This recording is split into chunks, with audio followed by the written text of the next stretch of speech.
go below this 10 to 13 line. That's the critical line to achieve bulk insulating sample. So bulk is not the bulk that is the problem. The problem is in fact surface for thin films. Surface is the problem. You have too many surface defects. So the devil is in the surface defect. So you have to solve the surface problem. Okay, so all the substrate failed. How do we suppress the surface defect? The first thing is substrate, actually. Substrate. All the substrates we tried, all those substrates have some problem because the problem is they don't really match bismuth selenide.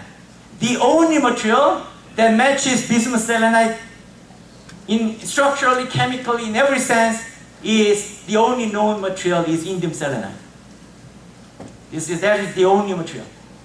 It is the same crystal structure. It is an insulator. It is good insulator. You can also mix them because they have the same critical structure. You can mix them to any arbitrary concentration. Then you can even there's some lattice constant difference, but it turns out that they have van der Waals bonding. So a little bit less constant difference is not as critical. But the most important thing is they are chemically, structurally the same. So we have found the ideal substrate, indium selenide, or something mixing indium selenide or bismuth selenide. But there's a big problem. The problem is indium selenide. If you grow indium selenide on any substrate, it's quite disordered. It's not so stable, not so ordered, because it has so many multiple phases. In contrast, bismuth selenide grown on many of the substrates are quite well ordered, except the first layer. So if you grow indium selenide on bismuth selenide, that's the best. But what we want is we want to grow bismuth selenide on indium selenide. We want to grow bismuth selenide on indium selenide to achieve high quality bismuth selenide. But indium selenide needs bismuth selenide. Right? There's a chicken egg game. So how do we solve this problem? So because we do not want bismuth selenide to be directly grown on the substrate because that would be crappy. The interfacial layer would be crappy. So we saw how do we solve this problem? So it took a while, but we found the way. So the way we do it is, you're starting from the substrate, sapphire substrate. You grow bismuth selenide. Yes, the first layer is disordered, but except for the first layer, the rest is pretty good. The first layer is disordered, but except for that, the following layer is pretty good. And then you grow indium selenide because now it is pretty good. You can grow good indium selenide on this pretty good bismuth selenide even if the right interfacial layer is bad. So now you simply heat up the entire thing. What happens is bismuth selenide can evaporate away at much lower temperature than indium selenide. So if you heat up, bismuth selenide is diffused away and then evaporates away. So this bad indium selenide is gone. Now you form a little better lattice matching by mixing bismuth indium selenide. This entire thing is now your new substrate, and you grow bismuth selenide on top. Now this bismuth selenide does not have any bad interfacial layer. It is perfectly clean without any now much fewer defect density at the interface. If you grow that way, if you compare the bismuth selenide grown directly on sapphire, you have a really bad interfacial layer. Here you still so the interface is quite blurred. So this interfacial layer is the source of the high carrier density. And also on silicon, still you have it is better than this, but still not perfect. But bismuth selenide grown on this buffer layer basically it is near perfect interface you can achieve. If you do that, then this is on this buffer layer. These are the previous. If you go directly on sapphire or silicon substrate, then the carrier density is all 10 to the 13. Mobility was only low 10 to the low thousands. But if you grow that on this buffer layer, and now this is a critical line. Your now carrier density is definitely much lower than these critical lines. So your film is insulated, and you achieve also very high mobility as well. Also from RPES you can see, RPES does not show always exactly the same thing because of some surface Fermi level can a little bit change, but still even in RPES on this new buffer layer, your Fermi level is, again, this is the Fermi level relative to the Dirac point. It's much lower than the regular films directly grown on sapphire. So this Fermi level is below the bottom of the conduction band. So in every sense, it is a bulk insulating. Example. And further, now if bulk is insulating, you also, mobility is quite high. Then you just make it something and then you apply high magnetic field, then you observe this quantum Hall effect. This quantum Hall effect is, the quantum Hall effect is observed in actually in other topological insulator films, not other than bismuth selenide last year.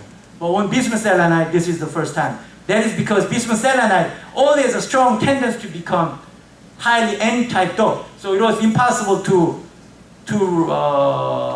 reach this low carrier density regime with high mobility. But by going through this, now this full quantum Hall effect is achieved with now also the longitudinal resistance is basically zero. It is perfect conductivity. Okay, so this is about the role of defects. Now let's move on to something slightly different subject. It is about topological phase transition and finite size effect. So we know that if you look at the band structure, if you look at the bismuth selenide, how the levels of bismuth selenide, the orbital levels, then again, it helps to understand exactly what's going on, especially to understand this topological phase transition. So this is just a timing isolated level. Let's say bismuth 2 is bismuth 2 selenium 3. So you have the active orbitals that are involved in bonding is p orbitals. So you have 2 bismuth atoms. So 2 times 3 p orbitals. P orbitals are 3. So you have total of 6 orbitals in one quintuple. So we are considering only one quintuple layer. Then you have 6 orbitals from the p, from bismuth, and 9 orbitals, p orbitals from selenium.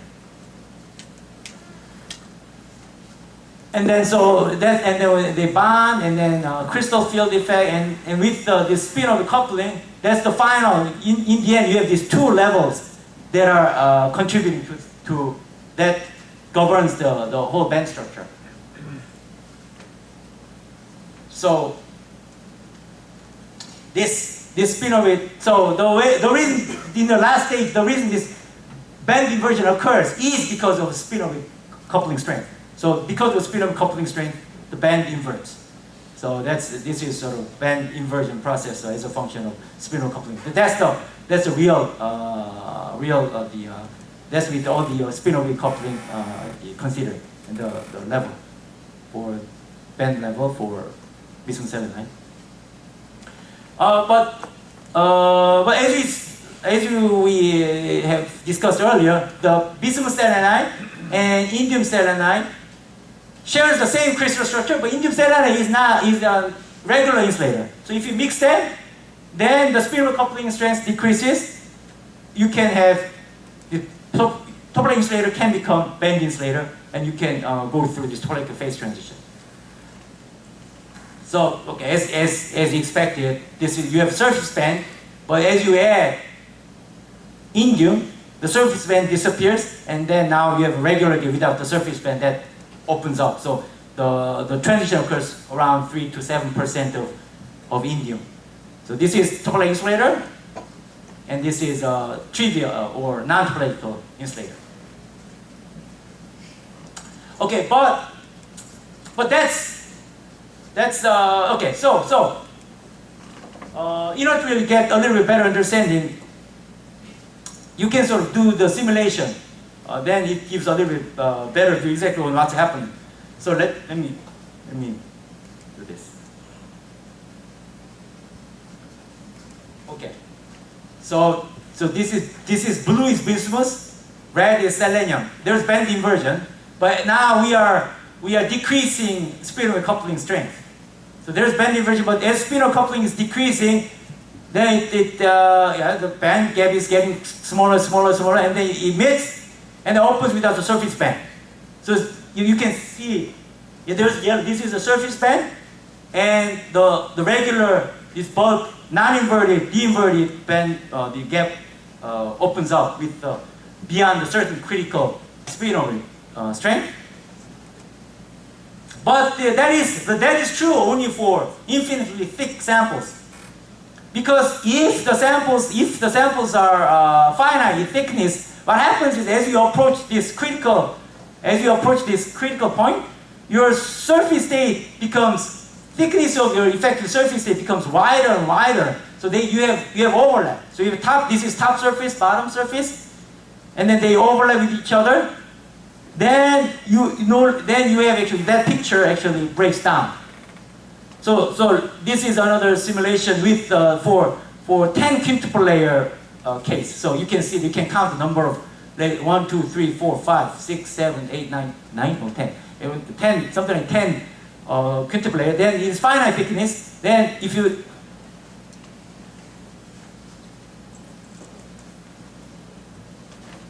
then one thing you notice is the bulk gap never closes because yes, it's surface. This is surface band, but now it's approaching, but the bulk never closes because bulk now it's all the way down. That's as much it can go. This is the bulk. Now bulk just opens up.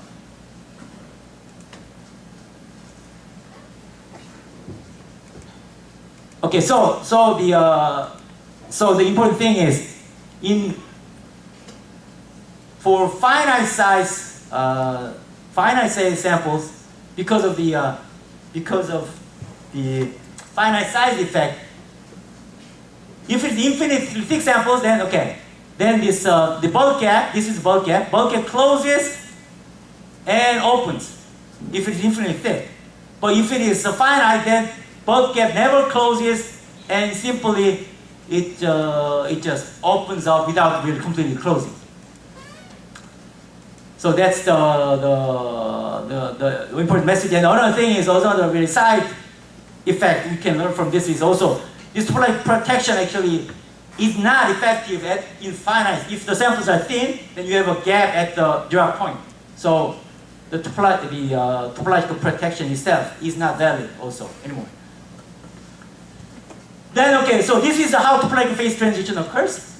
But if you look through the topological phase transition, it turns out actually there are two things happening actually. There is this topological transition, which is actually related to the opening of the gap. Opening of the gap at the Dirac point, at the surface state.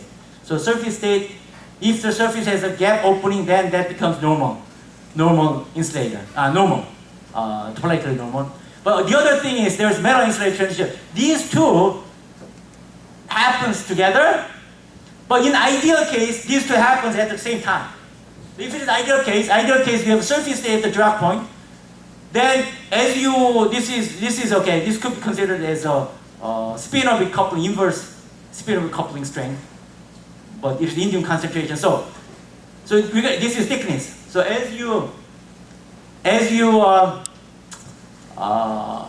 increase indium concentration, topological insulator becomes non-topological insulator. Right at the same time, so topological insulator becomes non-topological insulator. At the same time, as soon as the gap opens at the Dirac point, it becomes insulator because there is no state.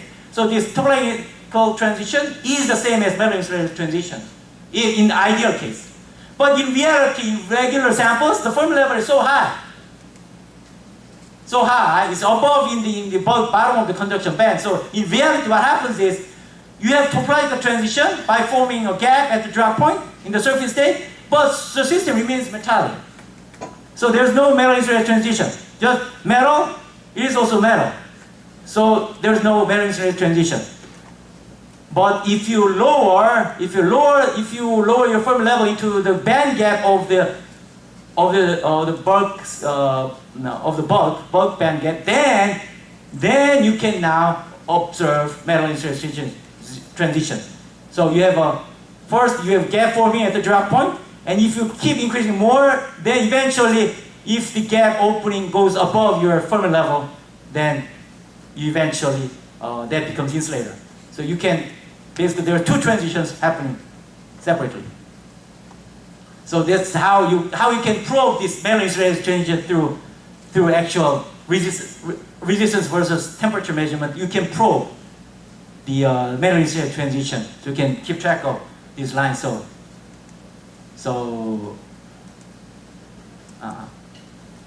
this line, metal insulator transition, this line it can be found by resistance versus temperature measurement. Okay, so just roughly just summarize this as some schematic. Basically, so in reality, depending on the thickness, you can have this topological, non-topological transition, and then there's metal insulation transition happening for thick samples. But as the samples get thinner and thinner, if the samples are really thin, then it remains as a full just insulator all the time. So this shows both the Fermi level effect and finite size effect. Okay, so this is the last one. Okay, so we saw that the finite size has a significant effect on phase transition, topological phase transition. But disorder is another important factor, because in theory, at least in topological theory, people say that it is robust against non-magnetic disorder. Well, how true is that? It turns out that with strong disorder, if you make the film disordered, eventually they break down, because look at the RPES. This is RPES of very low disorder samples. Okay, this standard RPES pattern. Now if you increase disorder, now it becomes disordered, then your K momentum, K space becomes blurred. Disorder is against your K momentum definition. It becomes blurred, everything becomes blurred. If you make it very disordered, you cannot even measure RPES because it's completely disordered. There's no K space. So eventually the K space becomes completely irrelevant, so you cannot really see it. But more importantly, but you can still keep track of the whether it's metallic or not by measuring resistance. So eventually, if disorder is small, yes, it is metallic. You have surface state. Metallic, you have surface state. But eventually, if disorder grows, then it becomes insulating. Resistance keeps growing. Surface state is gone with strong disorder. So topological protection breaks down with strong disorder. So that is, again, the common concept of topological protection is not really true. It is valid only for small disorder. So what are the messages? So defect control, understanding and controlling defect control is very, very important for many condensed matter systems. And this bulk of topological insulator is conducting due to basically defects. And we can solve the problem using thin film engineering and finite size effect. Finite size, the topological protection is not valid if the samples are finite size or if the disorder is very strong. And okay, I want to thank my collaborators, especially my students. And Hassan he did the simulation. He's from University of Illinois currently. So he made significant contribution for the simulations, and Matt Browlock is currently in Penn State University as a postdoc, and Namrata Bansamer, Mariam Salahi, Mikesh Koirala, and Jisoo Moon, they all contributed to all these works. Thank you.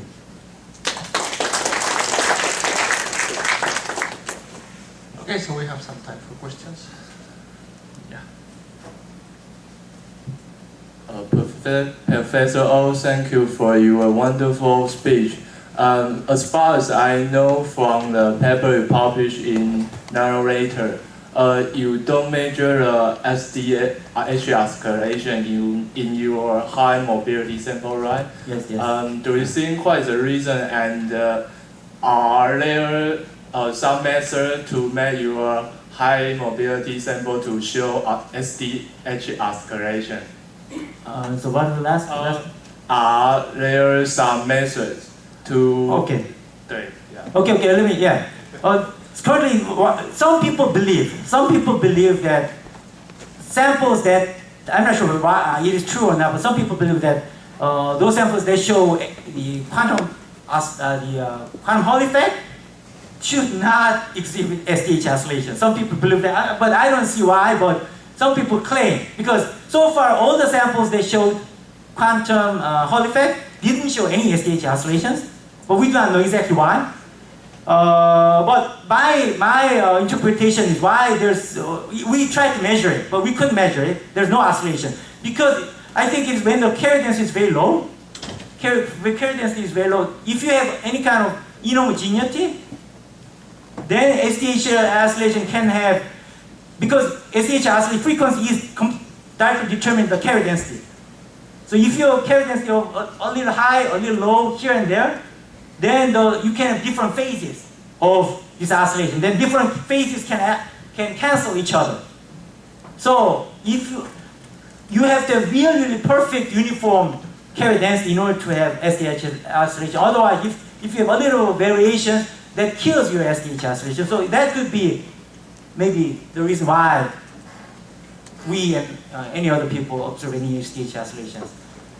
Because they are all low carrier density samples. Can it be further improved to show the SD oscillation? Huh?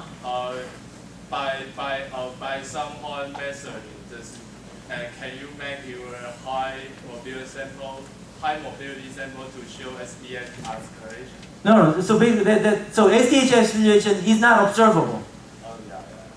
However hard we try to measure, it may be fundamental to if you have low carrier density is low, and then there's a little carrier density inhomogeneity that can just wash out the SDH oscillation. Currently, we could not figure out why, but that's one explanation. Some carrier density inhomogeneity, maybe. Any further questions? Yeah, Mark. It seems that to improve the quality, to get a good insulator, right? So you have to go to thinner films. It Okay, seems you're yeah. proposing Yeah, that. not too thin, but definitely. Right. On the other hand, I was coming to that. So if you make it too thin, Yes. then the two surfaces. That's right. That's right. will be Yes, down. that's So right. That's right. I guess that's also the mechanism by which. Right. If you want to, yes, there is some compromised thickness. Yes, there is. Okay. There is. So where are we? So how are the prospects then, considering these two? There's a window. Yeah. There's a reasonably wide window. So roughly speaking, let's say if you want to maintain these two surfaces separated, at least in just pure, let's say pure TI, then it's like if your thickness is beyond 20 nanometer and thinner than, let's say, 60 nanometer, then it's good. That's a good thickness. We have pretty wide range of good thickness. Yeah. Yeah, there's another question. Sean, excellent talk. I'm not in the explain the field, okay? And but in gallium arsenide growth of gallium arsenide substrate, one can grow the whole substrate or single crystal film. Could you comment or could you say that in this topic insulator from your research group or from other research group in the world, how big is the single crystal? Oh, well, you can grow on as large as very large substrate, no problem. That itself is fine, but always you can grow on whatever size substrate. That's not a problem at all. But the films you grow are not, there's nothing like lattice matching as you expect for gallium arsenide. In gallium arsenide, for example, you have this bonding is strong, so the lattice matching is pretty important. But here, they're all van der Waals bonding, so there's nothing like that kind of lattice matching does not exist. And also, among other things, there does not exist any substrate that has a perfect lattice matching, but still it's not so bad because it is van der Waals bonded, so even if the lattice constant is not perfectly matched, even if it's like off, you can still, films can grow still well. Because the bonding is so weak, so lattice matching is not so. So the size could be anything. So You could grow 12 inch if you have. the single crystal is the Yeah, it's all single crystal. Sure. You can grow to 12 inch, whatever size. That itself is not a problem. Yeah. Okay. Yeah, but even you can grow a large area, you still have this hillock growth of domains, triangular domains. Yes, and yeah. That seems to be the ultimate limiting factor. Yes, yes, well, yeah, definitely. Yes. Triangular, how bad it is, probably that is definitely probably that is another important question. Yeah, how bad that really contributes. Yes. Yeah, actually, I have a different question in mind. Mm. When you show this buffer layer of Indian selenite, Mm. which can give you the trick, give you this low carrier concentration sample, that's good. Mm. I wonder, can you compare this sample of low carrier densities to those samples where you can etch the backside off? What is the difference in the carrier numbers? Oh, yeah, okay, yeah, okay. The film, yeah, films you can just, the films you can, if you delaminate, Yeah. and then yes, you can then etch away the defects from delaminated films. This still is lower. Yeah. Yes, is still better. So I think the reason of that improvement is primarily due to have a thick buffer layers to help you. So basically this does, what it does is, it definitely eliminates surface defects a lot, but it also reduces bulk defects as well. Okay. It improves also bulk as well. Okay. Thank you. I think, yeah. Yeah, any questions? For the Can I ask a question? Sure. I'm quite excited to listen to your talk because the first time I hear that the people really be able to make topological insulating. Okay? Yeah, okay. Now, so then we can sit down and do the real exotic transport properly predicted by the field. So you say you measure content Hall effect. Mhm. Did you find anything different from conventional Hall effect? Okay, so we didn't spend much time. There are actually other people. So this is not the first time of quantum Hall effect in Toplane insulator. So we are last year on different materials. They did gating and they actually yes you can because over here in principle you have top surface and bottom surface. Yeah. What I observed is simply it is combination of top and bottom together. So, but in order to really probe exactly what's happening, then you have to gate the top and bottom separately. Then you can sort of you can have different filling factor for the bottom surface from the top surface, and then they behave differently from standard quantum Hall effect because standard quantum Hall effect 2 days in gallium arsenide, it is just single system with basically the filling factor or integer filling factor, not the integer filling factor, but the so basically integer number. But over here it is something like half number, half and half, top half and bottom half. So it is like that. But what I measured is integer, but in fact other people studied on other materials, not on this material. But it is basically half and half. So yeah. So okay, this is actually regular value, but it is sum of half and half. Yeah, sum of half and half. According to other people study of other TI materials. But your picture